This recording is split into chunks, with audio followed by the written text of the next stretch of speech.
sense ng pagkawalan dahil napaka-importante nga ng kanyang tungkulin dun sa aking ginagawa sa this process.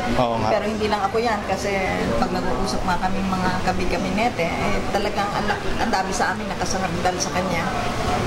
Pagdating doon sa paano ba ito gagawin sa iba-ibang mga lokalidad dahil yung local government, napakahalaga niyan sa governance, napakahalaga sa Daang Matuwid kung anong mga departamento kami.